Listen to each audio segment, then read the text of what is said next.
talk to us about, and we haven't spent a lot of time on this yet. We've spent all week, we've been talking about great musicians from Texas and great musicians of the past, especially from Texas. But talk to us about the music scene now in San Antonio.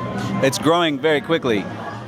There have been actually several music venues in San Antonio that have opened up within about the last 6 months to a year. Jazz Texas is obviously one of them. We've been open for the last 3 months, and we've seen an influx of musicians moving to San Antonio, working in San Antonio, making a full-time living here, which is something that I think is rare in today's economy in the States. I mean, it's usually the opposite. Musicians leaving the larger cities looking for work elsewhere, looking for a day job or whatever, but we're actually creating kind of a new economy here for artists, for musicians, and we're happy to be a part of that here.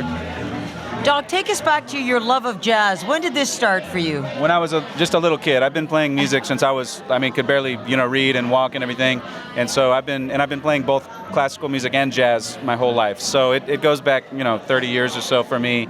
And I've been doing it professionally since I was 15. Wow. So. But that's, okay, wait a minute. Now, there's a dichotomy already here, because if you're a classically trained musician, isn't jazz a dirty word? Yeah. Oh, yeah. No, I did 4 years in prison, and it was actually like in a Siberian gulag, just because I was convicted of jazz. That's what the actual, on the writing says, and they...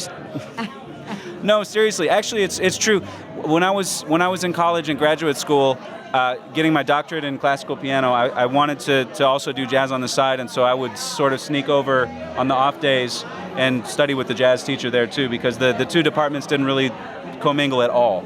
They're very much at odds, and the jazzers were afraid that the classical musicians were too stiff and too square, and the classical musicians were afraid that the freedom of jazz would somehow corrupt your pure tastes or whatever, So, I mean, it's always the two.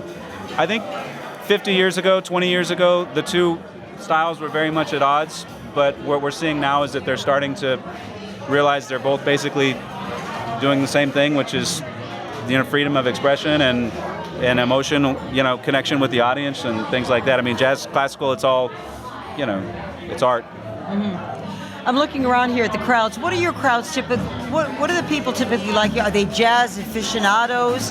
Are they just checking? Not really. I mean, I think that we don't have a huge jazz aficionado scene in San Antonio. It's not like New York or San Francisco or Chicago. And so what we find our clientele is people that just want to have a good time, come out and have a good drink, dance a little bit, listen to some good music, maybe be on a romantic date.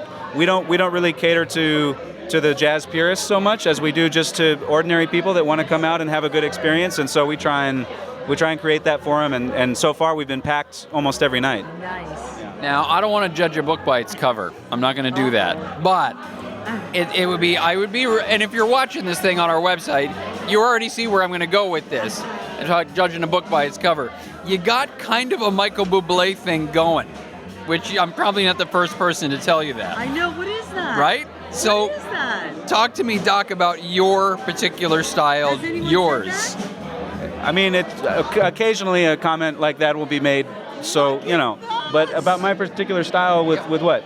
When like you're music? up there. I mean, we do a lot of, Michael Bublé basically made his fortune and made his break, singing Sinatra and Dean Martin and Tony Bennett and this stuff, and we do the same stuff. We do the American Songbook.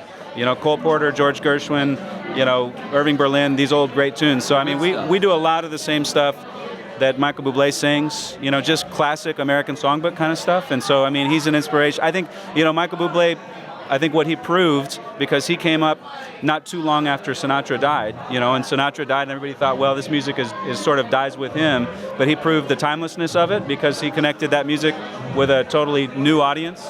I'm pointing to these words on the microphone.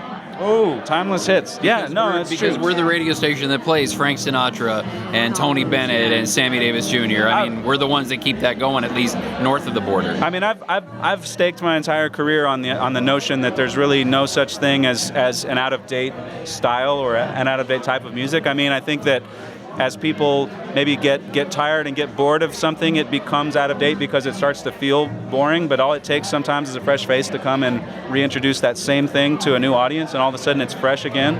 I mean, when we opened up this place, one of the biggest concerns with our investors was that we would only cater to a demographic, older than 50, 55 years old, and that we would not last much longer than 5 or 10 years, just because our demographic would age, and we would just not have a younger scene. But we've actually found the opposite, which is that the place is filled with young people. It's filled not just with young people, but I mean, literally our age demographic is between 20 and 75. Wow. And and even further on each end of the spectrum. I mean, there's really no specific decade of age that our demographic is. It's young people, older people, so I believe in the timelessness of what we're doing.